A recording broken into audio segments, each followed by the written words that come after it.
Hello hello hello. अपने वाले mic में हेलो करने के लिए। हेलो। तो राम राम भाई सभी को, कैसे हो सारे? उम्मीद है सब बढ़िया होंगे। आज के हमारे दूसरे विक्टिम है शक्ष कपूर भैया। तो ए के ए bull of the arm wrestling community. तो कैसे हो भैया? बढ़िया भाई। तो आज क्या ये पोस्ट कार्ड होने वाला है? आज सबसे पहले इस पॉडकास्ट में हम सबको एक्सपोज करने वाला है, थोड़ा कंट्रोवर्शियल पॉडकास्ट है। तो पॉडकास्ट को शेयर कर देना, सब्सक्राइब कर देना और आखिरी तक बने रहना।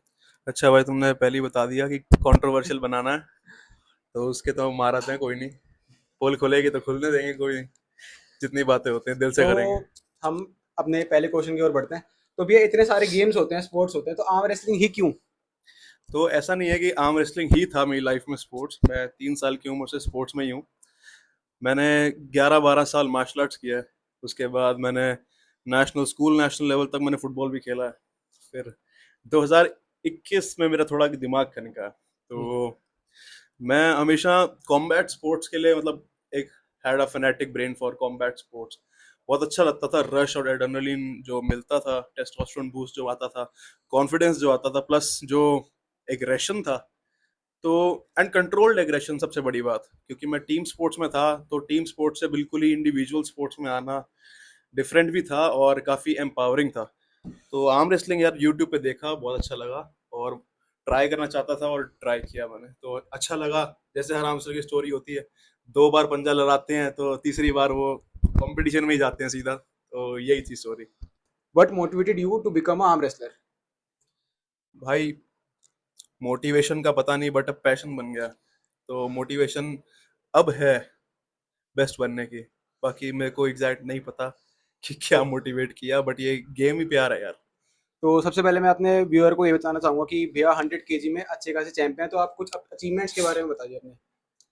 कोई खास ऐसे अचीवमेंट्स नहीं है भाई। नेशनल चैंपियन हूँ और स्टेट्स चैंपियन हूँ मल्टीपल टाइम्स। और भैया का बेड भर रखा है मेडल और ट्रॉफी से। इस बार भी जनवरी में जो दिल्ली स्टेट हुए थे, उसमें 100 केजी का चैंपियन हूँ मैं, दिल्ली का अनबीटेबल।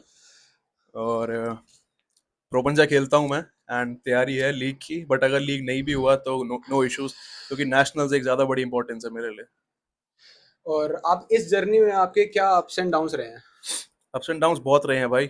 जैसे हर एक हाई अचीवर के एक अप्स एंड डाउन्स रहते हैं हमेशा। जो वो चीज़ चाहते हैं अचीव करने के लिए, वो हमेशा सिंपली नहीं मिलता है। सेक्रीफाइस बहुत बड़ा पार्ट है इस गेम का। आपकी सोशल लाइफ, आप अपने काम, अपनी नौकरी, पैसे कमाने के बिजनेस के साथ आप कैसे इसको मैनेज करते हो, बहुत बड़ा पार्ट है इसका। तो ये एक सेक्रीफाइस है जो मैं अपने टाइम को सेक्रीफाइस कर रहा हूँ अपने आर्म रेसलिंग करियर को ग्रो करने के लिए। तो ऐसे ही एक एथलीट बनता है, बिना मेहनत के बिना सेक्रीफाइस के कोई हवा में नेशनल चैंपियन नहीं बन जाते। तो अगले क्वेश्चन की ओर बढ़ते हैं। जैसे कि आपको पता है कि बॉडी बिल्डिंग एक जेनेटिकल स्पोर्ट है, तो आर्म रेसलिंग में जेनेटिक्स का क्या रोल है और क्या नहीं है आपके हिसाब से? आर्म रेसलिंग में यार थोड़े जेनेटिक्स का हिसाब किताब डिफरेंट होता है बॉडी बिल्डिंग से। Body building is a show game, arm wrestling एक परफॉर्मेंस गेम है। तो इसमें जेनेटिक्स मैटर, आपके लेंथ, लिम्स की length, size, wrist size, hand size, और आपकी एक रॉ शेयर पावर जो मुझे लगता है वो आपको जेनेटिकली ही आती है। बट अगर जेनेटिक्स नहीं भी है, टाइम लगता है, बट जेनेटिक्स को ओवरकम कर सकते हैं अपने पागलपन के साथ। तो आपके हिसाब से आप इस गेम में अभी कहाँ स्टैंड करते हैं, या फिर आने वाले समय में कहाँ स्टैंड आप देखोगे कि मैं यहाँ पर हूँ? इंडिया का चैंपियन आने वाले समय में। और मैं ऑलरेडी एक अच्छी जगह पे स्टैंड करता हूँ इस समय। मेरी इंडिया में अच्छी खासी रैंकिंग का मुझे नहीं पता, बट एक बेस है मेरा स्ट्रॉन्ग। एंड मेरे को हमेशा अच्छा लगता है कि मैं अपने से बेस्ट और इंडिया के सिर्फ और सिर्फ टॉप क्रीम एथलीट्स के साथ ही मैचेस करूं। और मैंने हराया भी है उनको। तो आई गेस फ्यूचर में जैसी तैयारी चल रही है मेरी, जो मैं सोचता हूँ अपने आप को, वो इंडिया का चैंपियन है। तो भैया अगले सवाल की ओर बढ़ते हैं। तो इस गेम में, आर्म रेसलिंग में, आपको कैसा लगता है कि मतलब कौन आपके कॉम्पिटिटर है करंटली और कौन नहीं है इन दिल्ली या ओवरऑल इंडिया? सो दिल्ली में यार मुझे लगता है कि इस समय इंडिया के आर्म रेसलिंग सीन में दिल्ली के स्ट्रॉन्गेस्ट आर्म रेसलर्स हैं। कोई भी बोले Kerala is the strongest, Kerala is the strongest, I don't think so. I think India में दिल्ली इस समय स्ट्रॉन्गेस्ट स्टेट है, सिटी है। और यहाँ के प्लेयर्स इंडिया में टॉप पे हैं। सिर्फ एक ही वेट कैटेगरी में नहीं, आप ओपन में देखो, आप 100 में देखो, आप इवन अंडर 90 में भी देखो, तो Delhi is the strongest I guess right now. मेरे कंपटीशन में मैं मानता हूँ अपने आप को मैं नेशनल्स में 100 to 110 में खेलूंगा, तो कॉम्पिटिशन्स मेरे होंगे प्रमोद मुखी, दारा अगर वो वेट बढ़ा के आता है तो, आभास, और जैसे ये राइजिंग स्टार्स हैं, तो ये मेरा कंपटीशन है इस समय। तो जैसे कि आपने दारा सिंह जी का वो करा, मेंशन किया, तो उनके बारे में आप क्या सोचते हैं as a friend, as a rival? तो दारा सिंह यार मेरा बड़ा भाई है। राइवलरी जब थी वो तब भी मेरा बड़ा भाई था, और वो एक अकेला बंदा था जिसने अपने, हमारे सेकंड जब सुपर मैच था गोवा में 2022 दिसंबर में, 15 दिसंबर को सुपर मैच था गोवा में, तो फिटर टूर्नामेंट था जो वो ऑर्गेनाइज करवा रहा था। तो उसके एक हफ्ते पहले, 2 हफ्ते पहले वो मुझे फोन करके बता रहा था कि मैं, मेरे वीक पॉइंट्स कहाँ हैं, मेरे को कहाँ स्ट्रांग होना है, प्रोनेशन, बैक प्रेशर, या जो भी है, मेरे जितने वीक पॉइंट्स थे, तो उस बंदे ने मुझे वो हाईलाइट किए। तो डाउन टू अर्थ, और हारने से डर नहीं लगता यार उस बंदे को। अगर उसको लगता है कि सामने वाला एक अच्छा इंसान है, तो यार वो दिल खोल के हेल्प करता है, तो बड़ा भाई है वो। हाँ, तो ये गेम है, हारना जीतना चलता रहता है, तो इसको माइंड नहीं करना चाहिए, एज अ इंस्पिरेशन लेनी चाहिए कि हम हार गए। तो भैया पीपीएल सीजन 1 का आपको ऑफर आता तो उसमें आप गए क्यों नहीं, या फिर आपने जेट क्यों किया? हाँ, पीपीएल सीजन 1 का मेरे को ऑफर था। तो यार ऑलरेडी मैं पिछले साल की लीग नहीं खेला था, तो जो लीग, सॉरी, जो सीजन हुआ था, आई गेस ग्वालियर में हुआ था, तो वो मैंने खेला नहीं था। तो मोस्टली जो बंदे लीग में सेलेक्टेड थे वो टॉप 18 एथलीट्स थे हर कैटेगरी के। बाकी मेरे को भी बोला सिलेक्शन के लिए, बट मेरे को वेट डाउन करना था अराउंड 5 to 8 kgs, और विद इन 15 डेज इतना वेट डाउन करके खेलना एक नेशनल लेवल पे, जहाँ पे आपको लाखों इंडियंस देख रहे हैं आजकल, जैसे ग्रो स्पोर्ट, ये स्पोर्ट जैसे ग्रो हो रहा है, हर बंदे को क्रिकेट का पता है, बैडमिंटन, टेनिस और आर्म रेसलिंग का भी अब पता चल रहा है धीरे धीरे। तो मैं नहीं चाहता था कहीं से भी कुछ मैं बिना तैयारी के चढ़ूं स्टेज पे, और मेरी आते ही इमेज थोड़ी खराब हो जाए। इसलिए मैं, और वेट कम करके मैं मानता भी नहीं हूँ आपको खेलना चाहिए इतने कम टाइम फ्रेम में, स्ट्रेंथ भी कम होती है उससे। तो ये रीजन था मेरा प्रो पंजाब पहला कॉन्ट्रैक्ट साइन ना करने का लीग का। और पीपीएल सीजन 2 के आपके क्या प्लान्स हैं कि अब होएगा तो?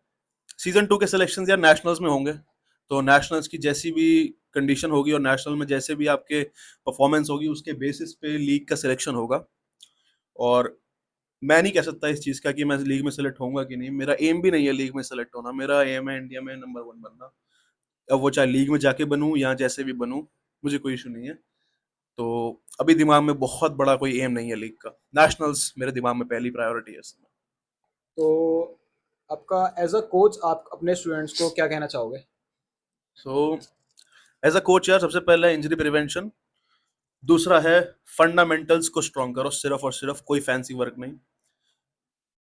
तीसरा है, फुटबॉल में स्ट्रांग होना है तो फुटबॉल खेलना पड़ता है। आप बहुत ज़्यादा टाइम का गैप मत दिया करो टेबल टाइम के बीच में। टेबल टाइम हफ्ते में 2 बार भी कर सकते हो इवन।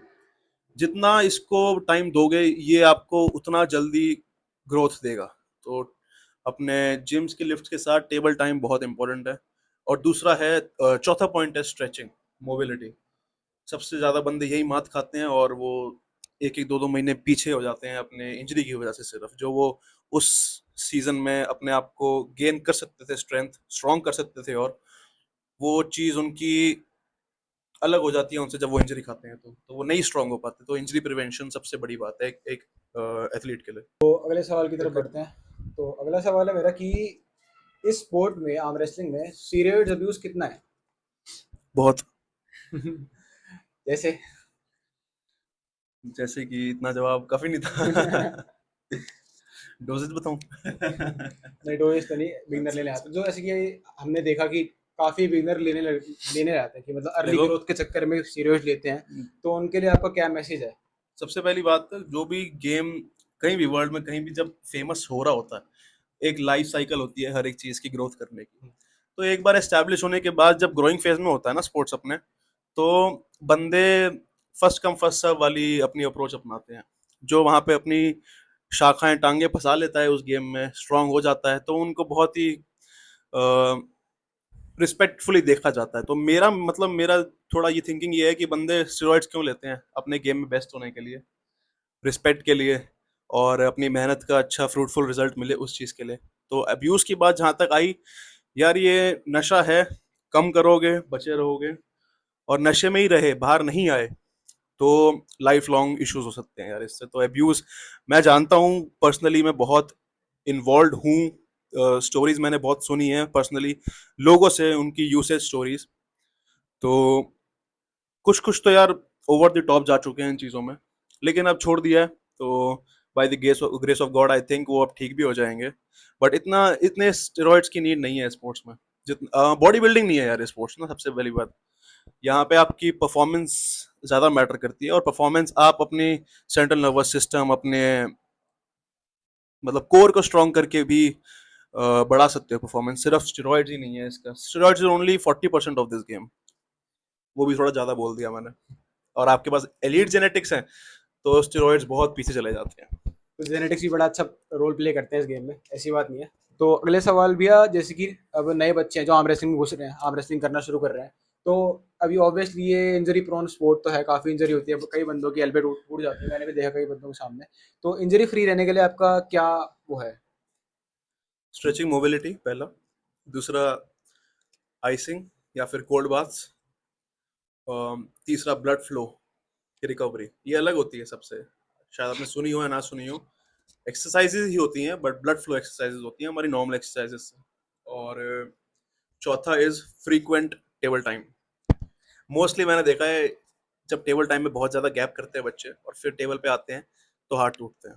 तो एक जैसे कि जो छोटे बच्चों का सवाल होता है, जैसे कि स्कूल कॉलेज के बच्चों का, कि इस स्पोर्ट में अभी करंटली एज अ करियर हम देख सकते हैं, इतना क्या ये ग्रो हो चुका है या फिर इतना डिपेंडेबल है ये?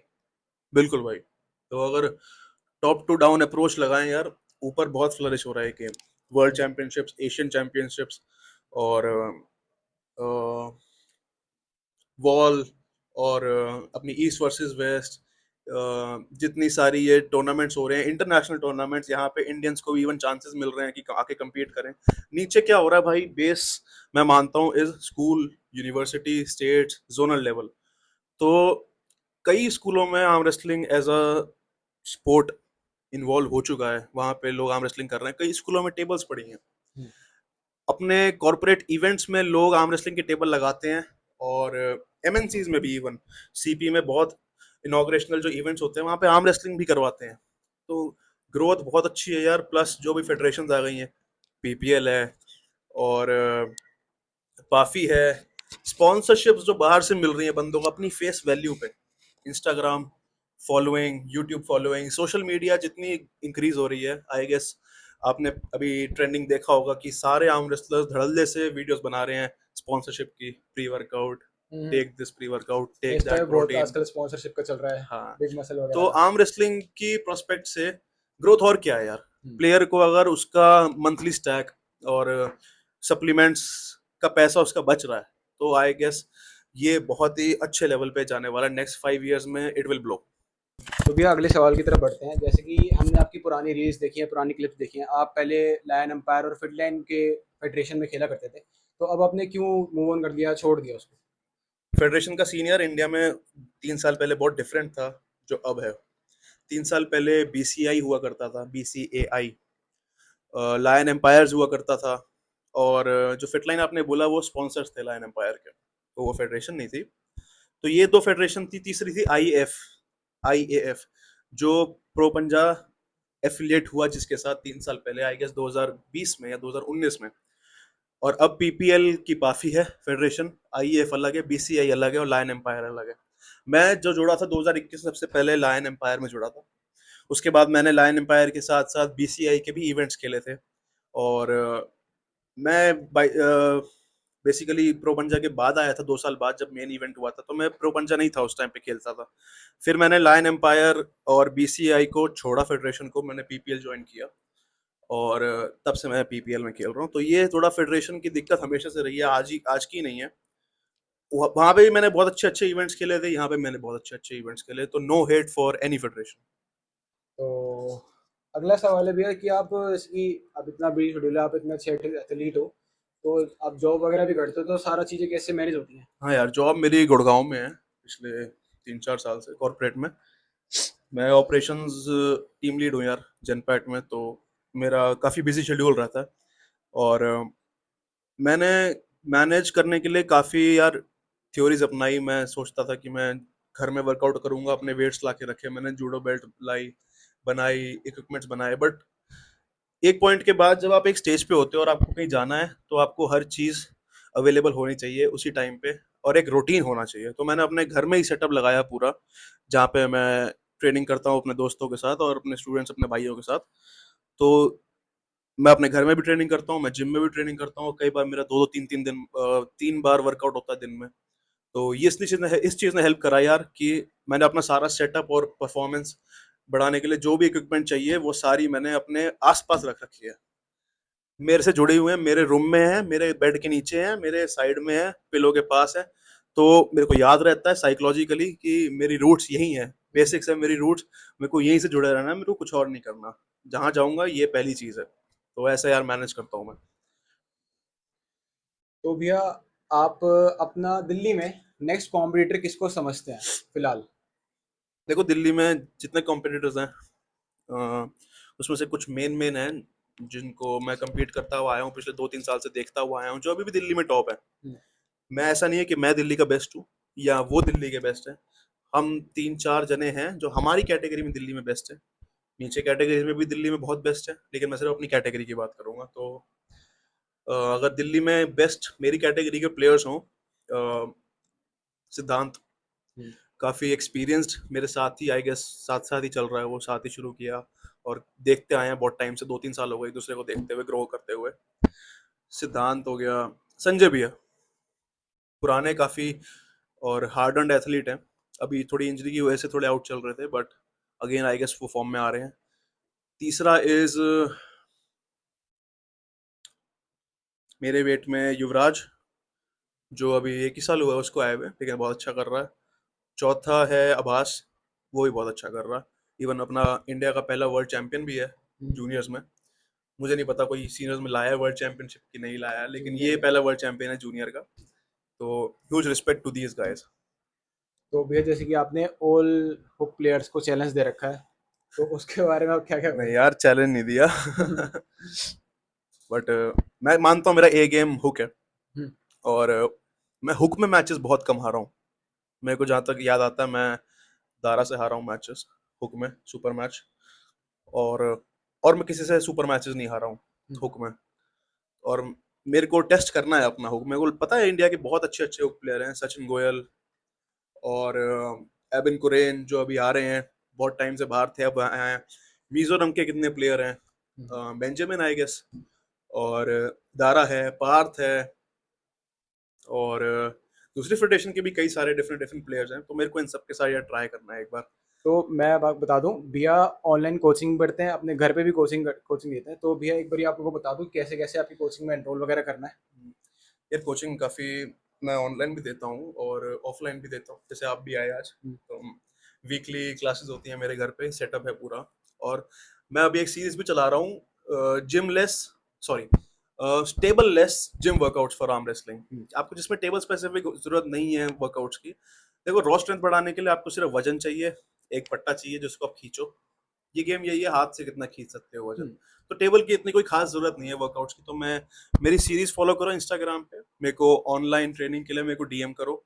ऑफलाइन ट्रेनिंग जैसे भी है, आप जिस हिसाब से हो, आप किसे आपसे पर्सनली बात करके we can work it out. और मैं, हाँ, ट्रेनिंग दे रहा हूँ आजकल, राइट। तो भैया का इंस्टा हैंडल, भैया का नंबर मैं डिस्क्रिप्शन में दे दूंगा, जिसको रीच आउट करना है भैया पे जरूर करना। तो थैंक यू भैया, आप हमारे पॉडकास्ट पे आए। तुम आए हो भाई लेके पॉडकास्ट मेरे घर। ठीक है, चलो बाय बाय, अगले पॉडकास्ट में मिलते हैं।